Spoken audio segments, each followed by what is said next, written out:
जय जगन्नाथ सांग माने मो कहानी मो मुहरु यही श्रृंखला को आपण मानक स्वागत। मो सस्मिता पंडा आपण मानक आगरे निज अनुभव कहानी नहीं उपस्थित। 10 वर्ष तलर कथा।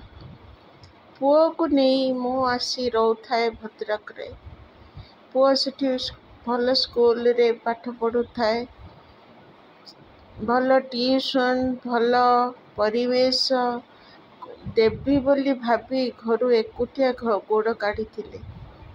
बापा तार आसती ऑफिस रे आम कथा बुझा बुझी करी जदि जाई न पारती रुहती नहले गाँ आमर 30 किलोमीटर पाखापाखि हम सी निज बाइक रे पड़े जाती कारण गाँव रे भी आम घर गाँ कहले चलबनी बजार उपर घर सेठी भड़ा भी लगी एणे भड़ाटिया कथा बुझा पड़ो एणे जमी बाड़ी घर कहीं ना संज कतरू ठाकुर पूजा कतरू अनेक कथा तेणु सी भाग भाग हो कर्तव्य निर्वाह करती। एपटे मते एकुटिया रही पड़े पुओ पाखरे। पुअर पाठ पढ़ा देखा चाँ जीव केमिति आसीब केमिति बजार भल मंद सब किछि एकुटिया बुझा पड़े। से दुख नहीं। आमे जिते बेले जो घरे भड़ा नहीं कि रोथुलु सेटा दिताला घर तले आमर घर ओनर रुहती। प्रथम ताला रे 2टी फैमिली रुहती। द्वितीय ताला रे मु रहे आउ गोटे रूमटा से सब बंद होकर रहे कारण आमर जो प्रथम ताला रे जो अच्छी जड़े मिश्रा बाबू तांको पुओ झील पर से रूम नहीं कि बुक करके रखी।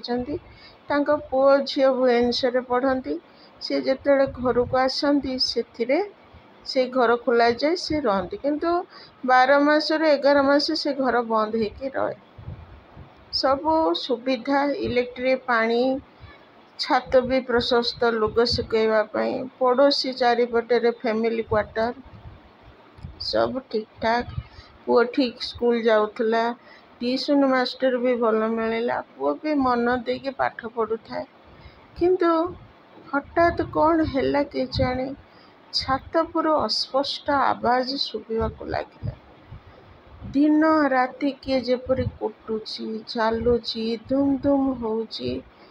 प्रथम मु भाविली कि हुए तो पखा पड़ोशी माने किछि करुथिबे किछि छेचा छेची करुथिबे किंतु राति 1-2टा संध्या बेल ठू आरंभ हो जाए राति 2-3टा पर्यंत मझिरे गैप हुए तापरे 2-4 सेकेंड दुम दुम दुम दुम दुम आवाज हम तापरे गायब।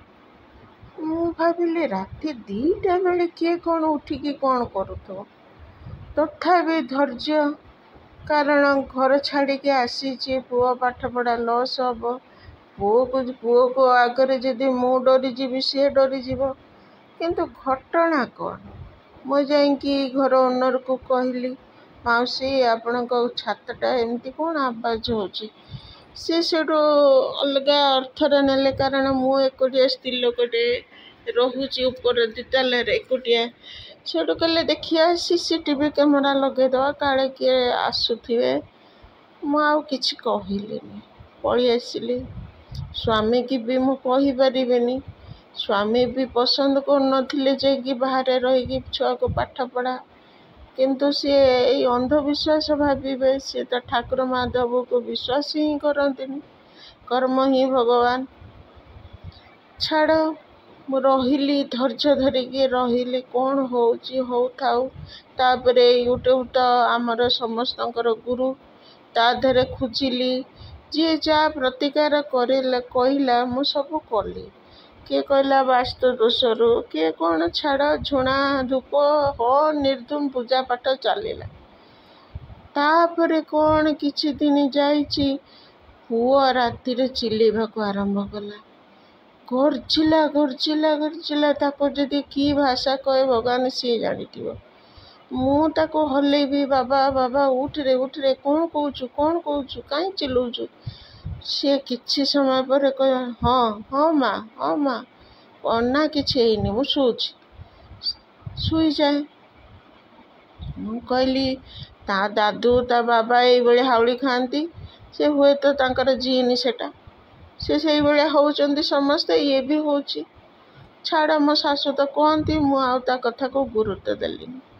ତାପରେ କିଛି ଦିନ ଅମାବାସ୍ୟା ହେଇଥାଏ, ବାବୁଙ୍କର କି ଉଗ୍ର ରୂପ, ଦେଲେ ଗୁଇଠେ, ମୁଁ ଯାଇକି ତଳେ ଚିତପଟ। ଇଏ କ'ଣ ଲେ ବାବା, ମୁଁ ଯେ ଏତେ ଜୋର, ମୁଁ ଟିକେ ମୋଟା ଲୋକ, ମୁଁ ଏତେ ଜୋର ପଡ଼ିଛି ଯେ ଭଗବାନ, ଗୁଡ଼ ଯେ ଫୁଲିକି ଏତିକି ଉଞ୍ଚା। ରେ ବାବା କ'ଣ କଲୁ, କାହିଁକି ଚିଲଉଛୁ? ମୋତେ ସେ ନାତ ମାରିକି 2-4 ଥର ନାତ ମାରିକି ମୋ ମୁହଁକୁ ଅନେଇକି ସେ କ'ଣ ବୋଲି କହୁଛି ମୁଁ କିଛି ବୁଝିପାରୁନି। ତେଣୁ କେତେ ସମୟ ପରେ ମୁଁ ଆଉ କାନ୍ଦିବି କ'ଣ, ମୁଁ ତାକୁ କହିଲି ବାବା ବାବା ଉଠରେ। ସେ ସେଇଠୁ ଉଠିଲା, ଉଠିକି ସିଏ ମୋ ଅବସ୍ଥା ଦେଖିକି ବହେ କାନ୍ଦିଲା। ମା ତୁମକୁ ମାଇଲି ନା। ତା ବାବା ଆସିଲେ ଯେମିତି କହିଲା ବାବା ମୁଁ ସ୍ୱପ୍ନ ଦେଖିକି ମାଆକୁ 2 ଗୁଇଠା ମାରିଛି। ତେଣୁ ତା ବାବା କହିଲେ କାହିଁକି ବାବା, ତା ତକିଆ ତଳେ ନହେଲେ ଲୁହା ଫୁଆ ରଖ, ସେ ଡରୁଛି ଯଦି। ତାପରେ ଦିନେ ଦେଖିଲା ବେଳକୁ ପୂର୍ଣ୍ଣିମା ହେଇଛି, ମୁଁ ରାତିରେ ମୋବାଇଲ ଗୀତ ଭିଡ଼ିଓ ଦେଖିକି ଟିକେ ଆଖି ନାକିଛି, କର ନୋଟେଇକି ଆଣିଲା ବେଳକୁ ସେ ଖସରିକି ଖଟ ତଳକୁ ଯାଉଛି। ତା ଫଡ଼କୁ ଧରିକି ଗୋଡ଼କୁ ଧରିକି ଟାଣି ଉପରକୁ ଆଣିକି, ରେ ବାବା କୁଆଡ଼େ ଯାଉଛୁ? ଇଏ କ'ଣ, କେତେବେଳେ ଦୌଡ଼ିଲାଣି ତ ଇଏ, ତା ଡରରେ ସବୁ କବାଟରେ ତାଲା କିଳିନି ଦେଇକି ଘରେ ମୁଁ ଚୁପଚାପ ବସେ। ହେ ଭଗବାନ, ମୁଁ ଆଉ ରାତିରେ ଶୋଇମି କ'ଣ? ହାଇ BP ପେସେଣ୍ଟ, BP 2ଟା ଟ୍ୟାବଲେଟ୍ ଖାଇଲି। ଏଇସବୁ ଘଟଣା ବାପାକୁ କହିଲି। ବାପା କହିଲେ ତୁମେ ସବୁ ମିଛ କହୁଛ, କେହି ଶୁଣିତେ ବିଜ୍ଞାନ ଯୁଗରେ ବିଶ୍ୱାସ କରୁନାହାନ୍ତି, ଏ ଛୁଆ ଏମିତି କାହିଁକି ହେଉଛି। ଦିନେ କ'ଣ କହିବି, ଉଠି ପଡ଼ିକି ଦେଖିଲା ବେଳକୁ ବସିଛି ଖଟ ଉପରେ, ଛାତ ଦୁମ୍। ମୁଁ ଯେମିତି ତାକୁ ଅନେଇନି, ମୋତେ କହୁଛି ତୁ କିଏ? ମୁଁ କହିଲି ତୋ ବାପ। ଚୁପ୍ରା, ଶୋ। ସେଠୁ ଆମ କାନ୍ଥରେ ଗୋଟେ ଜଗନ୍ନାଥଙ୍କ ଫଟୋ ଟଙ୍ଗା ହେଇଛି, ତାକୁ ଅନେଇକି କହୁଛି ଏ ବିଲେଇ ଆଖି। ହେ ଭଗବାନ, ୟା ଭିତରେ କି ସ୍ପିରିଟ୍ ପଶିଲାଣି ଭଗବାନ।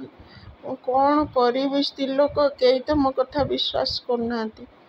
ସେଠୁ ଏଭଳି ହେଲା ପରେ ଦିନେ ମନରେ ପଡ଼ିଲା, ଆମ ବାପା ଛୋଟବେଳେ ସର୍ବମଙ୍ଗଳାଙ୍କ ପୀଠକୁ ଯାଆନ୍ତି, ଭାରି ପ୍ରତ୍ୟକ୍ଷ। ଆମେ ସବୁବେଳେ ବାହା ହେଲା ପୂର୍ବରୁ ଯାଉଥିଲୁ। ମୁଁ ସେଇଠୁ ପୁଅକୁ ନେଇକି ସେଠିକି ଗଲି, ମାଆଙ୍କ ପାଖରେ ଗୁଆ ବସେଇଲି, ଦୁଃଖ ଜଣେଇଲି। ମା କହିଲେ ପାଦୁକା ପକା, ଧଣ୍ଡା ପା, ଧୀରେ ଧୀରେ କମିଯିବ। ଏଇଭଳି ରେଗୁଲାର ମୁଁ ଗଲି, ଟିକେ କମିଲା। ସିଏ ଯେଉଁ ଟେମ୍ପୋ ଭାଇ ଆମ ସାଙ୍ଗରେ ଯାଆନ୍ତି, ସେ ଦିନେ ପଚାରିଲେ ଏ ଭଉଣୀ ଏଠିକି ସବୁବେଳେ କାହିଁକି ଆସୁଛ? ମୁଁ କହିଲି ଭାଇ ଏମିତି ସବୁ ହେଉଛି ଘର ଭିତରେ, ଛୁଆ ଏମିତି ହେଉଛି, ପାଠ କ'ଣ ପଢ଼ିବ, ଇଏକୁ କ'ଣ ପାଠଶାଠ ହେବ। ସେଠୁ କହିଲେ ଭଉଣୀ ଥଟ୍ଟା ନେଉଛ କି, ସେ ଘରଟା ବଦଳେଇ ଦିଅ, ହୁଏତ ସେ କିଛି ସ୍ପିରିଟ୍ ଆସୁଥିବ। ଆଉ ବିଶ୍ୱାସ କରିବନି, ମୁଁ ଟେମ୍ପୋ ଚଲେଇବା ଆଗରୁ ମୁଁ ଯେଉଁ ମିସ୍ତ୍ରୀ କାମ କରୁଥିଲି, ଦିନେ ସିମେଣ୍ଟ ବସ୍ତା ନେଇକି ମୁଁ ଆଉ ଜଣେ ଲୋକ 2 ତାଲାକୁ ଯାଇଥିଲୁ, ମୁହଁ ସଞ୍ଜ ହେବ। ମୁଁ ସିମେଣ୍ଟ ବସ୍ତା ପକେଇ ଦେଇକି ଉଠିଲା ବେଳକୁ ମୋତେ ଲାଗିଲା ଆମ 2 ଜଣଙ୍କୁ କିଏ ଯେମିତି ମାଡ଼ି ବସିଛି। ମୁଁ ସେଇଠୁ କହିଲି, ମୁଁ ତାକୁ ଅନଉଛି, ସେ ମୋତେ ଅନଉଛି। ଆମେ ଏତେ ତାକତବର ପୁରୁଷ ଲୋକ, ତଥାପି ମୁଁ ଛିଟେଇକି ମାନେ ଭାବନ୍ତୁ 2 ସେକେଣ୍ଡ ମାନେ ପ୍ରାଣ ଯେମିତି ଏଇଠି ଚାଲିଯିବ। ମା ଲୋ ବାପା ଲୋ କହିକି ଆମେ ଯେଉଁ ବଞ୍ଚିକି ଆସିଛୁ, ସେ କାମ ମୁଁ ଛାଡ଼ି ଦେଇକି ଟେମ୍ପୋ ଚଲେଇଲି। ଏଥିରେ ବି କେଉଁ ବର୍ତ୍ତିଯାଏ। ଦିନେ ଖରା ଦିନ ହେଇଥାଏ, ଗୋଟେ କଲ୍ ମିଳିଲା, ଗାଁ ଟିକେ ଭିତରକୁ ଯିବାକୁ ପଡ଼ିବ, ଛାଡ଼ି ଦେଇକି ଆସିବି। ଭଡ଼ା ଲୋଭରେ ଦିଦି ଚାଲିଗଲି। ଫେରିଲା ବେଳକୁ ଗୋଟେ ସ୍ତ୍ରୀ ଲୋକ ମାନେ ଗାଁ ରାସ୍ତା, ପକ୍କା ରାସ୍ତା, ସ୍ତ୍ରୀ ଲୋକଟେ ମୋ ସାଇଡ଼ରେ ଚାଲିଛି। ମୁହଁଟାକୁ ଢାଙ୍କି ଦେଇଛି, ତା ପଛପଟଟା ମୁଁ ଦେଖୁଛି, ଆଗପଟଟା ଦେଖିପାରୁନି। ମୁଁ ସେଇଠୁ ଅନେଇଲି, ମୁଁ କହିଲି ରାତି 12ଟା ବାଜିଲାଣି, ଗୋଟେ ସ୍ତ୍ରୀ ଲୋକ ଏକୁଟିଆ କାହିଁ ଯାଉଛି। ଦିଦି କି ସୁଗନ୍ଧ ବାସ୍ନା, କସ୍ତୁରୀ ଚନ୍ଦନ ଭଳିଆ ମହକୁଛି। ମୁଁ ଯେତେ ଚେଷ୍ଟା କରୁଛି ତାକୁ କ୍ରସ୍ କରିକି ଯିବି, ନା, ସିଏ ଚାଲିଛି, ମୁଁ ଚାଲିଛି। ହଠାତ୍ ଲାଗିଲା ମୋ ପଛପଟରେ କିଏ ଆସି ବସିଗଲା। ଦିଦି ଗାଡ଼ି ତ ଚକ ଗଡ଼ିଲାନି ଆଉ।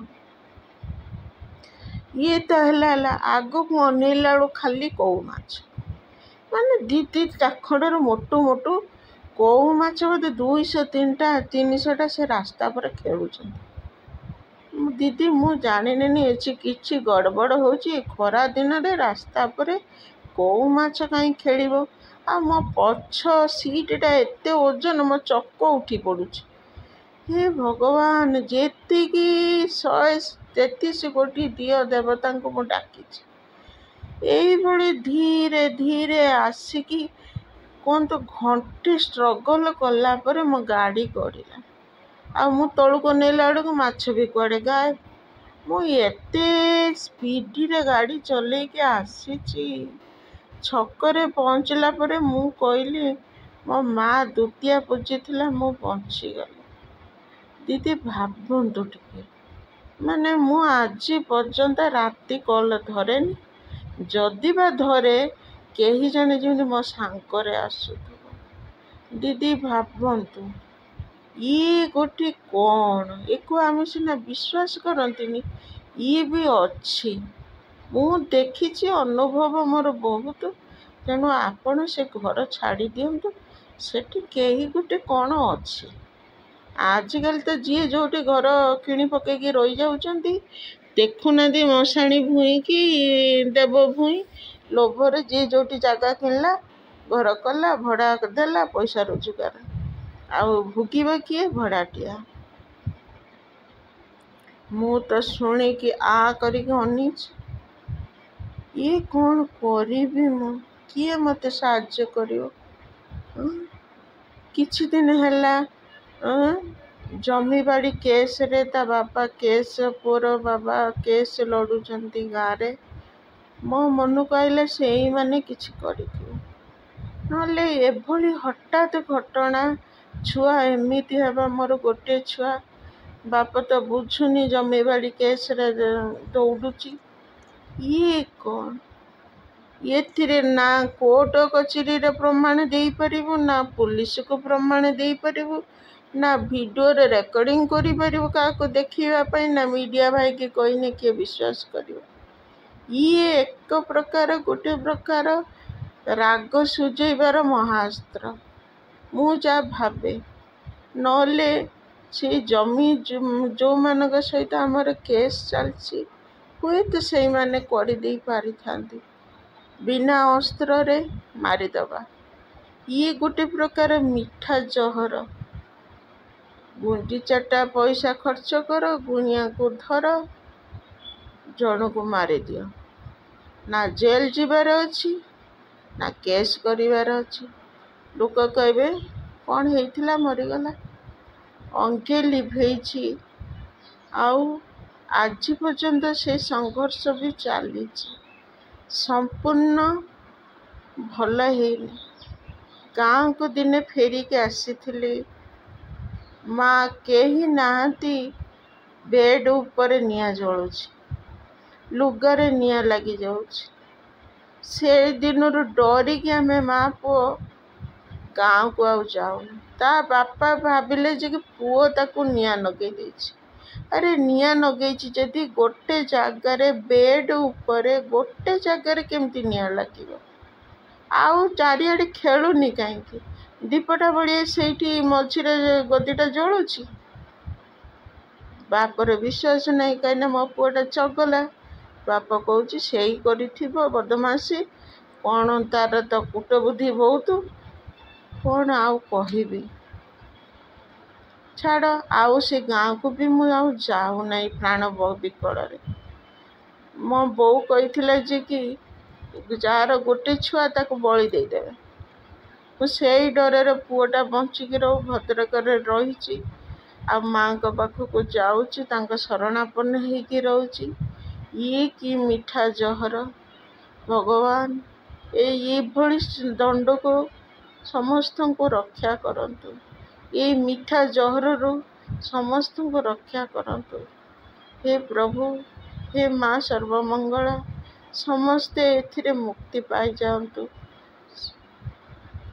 ରହୁଛି। ଜୟ ଜଗନ୍ନାଥ। ଯଦି ମୋ ଭିଡ଼ିଓଟି ଆପଣଙ୍କୁ ଭଲ ଲାଗିଥାଇପାରେ, ତାହେଲେ କମେଣ୍ଟ ବକ୍ସରେ ନିଶ୍ଚୟ ମୋ ମତ ଆପଣଙ୍କର ଦେବେ, ଆଉ ମୋ ଚ୍ୟାନେଲକୁ ସବସ୍କ୍ରାଇବ୍ କରିବେ। ମୁଁ ତ ଛାଡ଼ନ୍ତୁ, ଏଭଳି ସଂଘର୍ଷରେ ଲଢ଼ି ଚାଲିଛି, କାହିଁକିନା ପୁଅ ଛୁଆ ପାଇଁ ମାଆଟି ସର୍ବଂସହା। ତେଣୁ ମୋ ଛୁଆ ପାଇଁ ମୁଁ ଲଢ଼େଇ ଚାଲିଛି। ବାପା ତ ବୁଝୁନି, ସେ କେସ୍ ଲଢ଼ୁଛି, ଜାଣିନି ସେ ଗୁପ୍ତ ଶତ୍ରୁଟି ମୋର କିଏ। ମୁଁ ବୁଝିପାରୁନି, ଏ ଘରର ଦୋଷ କି ମୋ ଗ୍ରହ କର୍ମ ଭଗବାନ ଜାଣନ୍ତି, ବା କିଏ ମୋତେ ଗୁଣି ଟୁଣି ତନ୍ତ୍ର କରିଛି ତା ବି ମୁଁ ଜାଣିନି। କିନ୍ତୁ ଯାହା ଅଙ୍ଗେ ଲିଭେଇଲି, ଯାହା ଅଙ୍ଗେ ଲିଭେଇଥିଲି, ଆଉ ଆଜି ପର୍ଯ୍ୟନ୍ତ ଯାହା ଅଙ୍ଗେ ନିଭଉଛି, ତାକୁ ବି ମୁଁ ଆପଣଙ୍କ ଆଗରେ କହିଲି। ତେଣୁ ଆପଣମାନେ ପ୍ରାର୍ଥନା କରନ୍ତୁ, ମୁଁ ଏଥିରୁ ଶୀଘ୍ର ମୁକ୍ତି ପାଇଯାଏ। ରହିଲି। ଜୟ ଜଗନ୍ନାଥ।